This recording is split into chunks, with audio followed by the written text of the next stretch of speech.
There is a kid's song by Colin Buchanan which picks up the idea that children, particularly sons, but children in general, like to speak about their dad as being the best.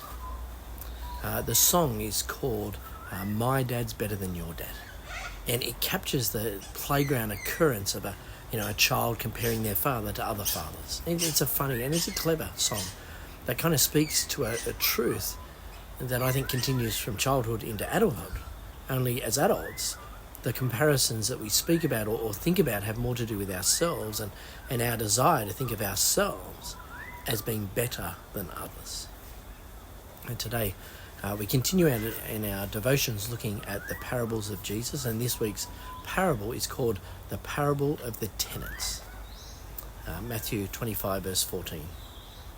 For it is just like a man about to go on a journey. He called his own servants and entrusted his possessions to them. To one he gave 5 talents, to another 2 talents, and to another 1 talent, depending on each one's ability. Then he went on a journey. Immediately the man who had received 5 talents went, put them to work, and earned 5 more. In the same way the man with 2 earned 2 more. But the man who had received 1 talent went off, dug a hole in the ground, and hid his master's money. Now, the parable of the talents is a well-known parable that occurs in the Gospels of Mark and Luke and Matthew that we're looking at. However, although they share similarities, there are also some differences between them. Now, we'll unpack the parable in Matthew this week, but as we start, I'd like us to focus on the idea that the talents that Jesus mentions were given to them by the master, by their master. Now, I'll go into more detail on Wednesday about the ancient understanding of a talent. However, for today's purposes, it's helpful to know that a talent was a weight of measure. Okay, and so in the parable, Jesus is talking about a monetary weight of measure.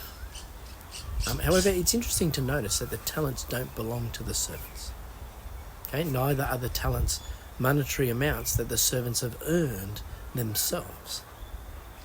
Okay, the talents are an amount of money that was given to each servant by the master for the servant to increase the amount they were given.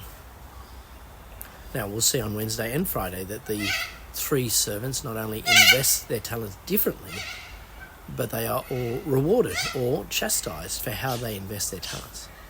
However, it is the idea of giving, the giving of the talent, that I want to unpack today.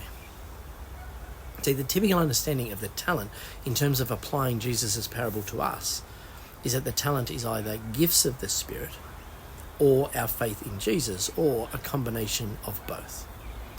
As such, the parable is about how we use our faith or how we use our spiritual gifts. But before we get to that, the idea that it is God who gives us the gift of faith, that it's God who gives us spiritual gifts, is a biblical truth that is seen throughout the New Testament. Okay, the Apostle Paul writes, Ephesians chapter 2 verse 8, For you are saved by grace through faith, and this is not from yourselves, it is God's gift, not from works, so that no one can boast. And elsewhere, 1 Corinthians 12 verse 12, For just as the body is one and has many parts, and all the parts of that body, though many are one body, so also is Christ. So if you have faith in Jesus, then your faith is a gift of God, just as my faith is a gift of God. If you are a Christian, then you have been given spiritual gifts, just as I have been given spiritual gifts. And as we unpack this parable on Wednesday and Friday, it's important to note that the gifts of grace given to each of us have been given by God for the purpose of growing his people and his kingdom. So friends, with that in mind, take a couple of minutes to pray and thank God for the gift of faith and for the spiritual gifts that he has given you.